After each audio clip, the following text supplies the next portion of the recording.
నీటిపారుదల ప్రాజెక్టులపై అందరి అభిప్రాయాలు కూడా తెలుసుకోవడానికి ముఖ్యమంత్రి గారు తక్షణమే అఖిలపక్ష సమావేశాన్ని ఏర్పాటు చేయాలని సిపిఐ తరఫున డిమాండ్ చేస్తున్నారు.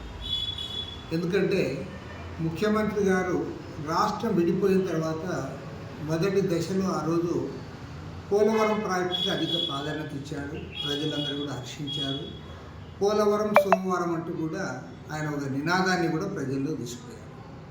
తర్వాత రాష్ట్ర వ్యాప్తంగా ఉన్న అన్ని జిల్లాల్లో ఉన్న రైతాంగానికి తర్వాత ఇతర ప్రజానీకానికి కూడా బస్సులు పెట్టి పోలవరం ప్రాజెక్టు నిర్మాణాన్ని చూపించారు.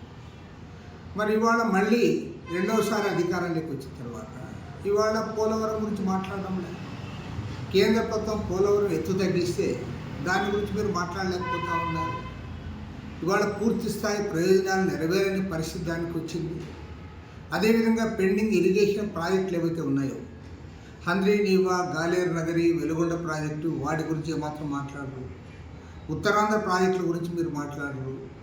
కర్నూలు జిల్లాలో అత్యంత కరువు పీడిత ప్రాంతము, వలసలు జరుగుతున్న ప్రాంతము, ఆ ప్రాంత ప్రాజెక్టుల గురించి ఏమాత్రం కూడా ఎక్కడ ప్రస్తావన లేదు.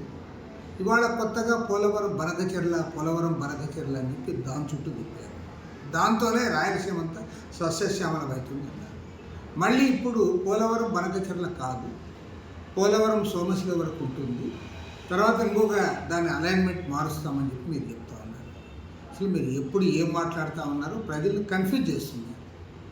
కాబట్టి ఏమంటే ప్రాధాన్యత క్రమంలో ప్రాజెక్టుల నిర్మాణం జరగాలి. అవి కేంద్ర నిధులైనా రాష్ట్ర నిధులైనా సరే నిధులకు పరిమితి అంటూ ఉంటుంది. కాబట్టి అసలు ప్రాధాన్యత క్రమంలో ప్రాజెక్టులు ఏం తీసుకుంటున్నామని చెప్పకుండా మీరు 3 నెలలకు ఒకసారి 6 నెలలకు ఒకసారి మీ నినాదాన్ని మారుస్తూ ఉన్నారు. మీ ప్రయారిటీస్ మారిపోతూ ఉన్నాయి.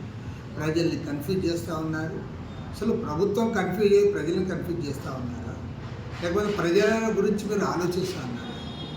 కాబట్టి వీటన్నిటిపైన కూడా చర్చ జరగాలి.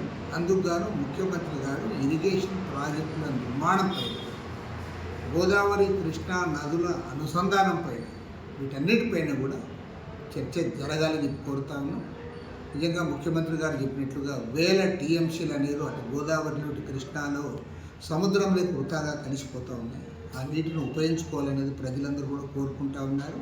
అందుకు అనుగుణంగా ప్రాజెక్టుల నిర్మాణం జరగాలని చెప్పి వెనుకబడిన ప్రాంతాలకు ప్రత్యేకించి ప్రకాశం జిల్లా, రాయలసీమ, ఉత్తరాంధ్ర ప్రాజెక్టులకు ప్రాధాన్యత ఇవ్వాలని చెప్పి సిపిఐ తరఫున డిమాండ్ చేస్తుంది.